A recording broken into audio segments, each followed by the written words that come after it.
आगे बढ़ेंगे। अहम खबर दें आपको, इमरान खान के कानूनी मुशीर हसन नियाजी को कोयटा में कुछ देर बाद राहदारी रिमांड के लिए मजिस्ट्रेट के सामने पेश किया जाएगा। हसन नियाजी को लेने लाहौर पुलिस भी पहुंच चुकी है। तफसीलात जान लेते हैं दानिश मुराद से। दानिश, क्या तफसीलात है? बाद इमरान खान के कानूनी मुशीर हसन खान नियाजी को जो है वो राहदारी रिमांड लेने के लिए जुडिशल मजिस्ट्रेट 7 की अदालत में जो है वो पेश किया जाएगा। इस वक्त जो हुकाम है वो यहाँ पर पहुंच चुके हैं, जबकि दूसरी तरफ ये भी देखा जा रहा है कि जो पंजाब पुलिस के एहलकार है वो भी हसन नियाजी की गिरफ्तारी के लिए इस वक्त जो है वो अदालत में मौजूद हैं और वो हसन नियाजी की गिरफ्तारी के लिए यहाँ पर जो है वो मजिस्ट्रेट के सामने भी पेश होंगे। जबकि ओवरऑल सिचुएशन ये है कि कुछ देर बाद जो है वो हसन नियाजी को यहाँ पर पेश किया जाएगा और उनकी रिमांड के लिए इस्तदा की जाएगी, जबकि पुलिस और जुडिशल इदारे हैं उनकी जानिब से भी सख्त इंतजाम का जो है वो मुजाहरा किया गया है। अभी भी PTI के जो हुकाम है न सिर्फ सूबाई बल्कि विफाकी जो मरकजी जो कायदीन है वो भी इस वक्त कचहरी में मौजूद है और वो वकला समेत, और वो यही कह रहे हैं कि जो राहदारी रिमांड है उसको जो है उसकी इस्तदा को मुस्तरद करने की जो है वो पूरी कोशिश करेंगे, जिसके बाद ओवरऑल जो चीजें हैं वो मंजर-ए-आम पर आएंगी। जी दानिश मुराद, बहुत शुक्रिया इन तफसीलात के लिए। अगर आपको ये वीडियो पसंद आए तो लाइक पर क्लिक करें। तो नजर आ रहा है सामने लिखा हुआ है जुल्म मिटने के लिए दो चीजों से मिटेगा भाई।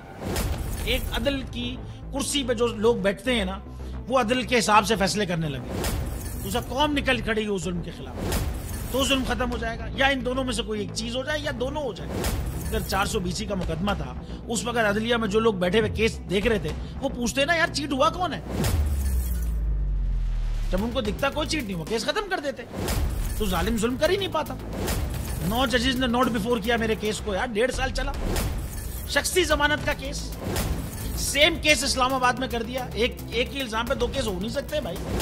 मतलब 60 दिन का वक्त होता है, 102 दिन के बाद मैं जीत गया, केस बरी हो गया, 102 दिन के बाद अपील फाइल की, एक्सेप्ट कर ली। नहीं करते ना एक्सेप्ट, खत्म हो जाता ना जुल्म यार। भरी अदालत में मुझे बरी कर दिया, फिर पता नहीं क्या हुआ 2.5 घंटे बाद का नोट बिफोर, मैं नहीं सुनता ये केस।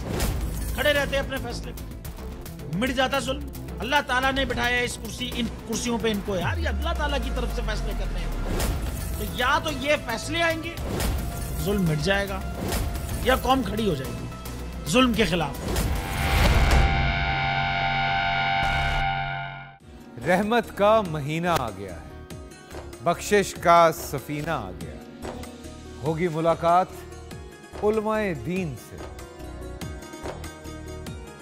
जो देंगे इत्तेहादे बैनुल मसालिकीन का दर्स। जिक्र होगा अंबियाए कराम का। रमजान की स्पेशल ट्रांसमिशन रमजान में।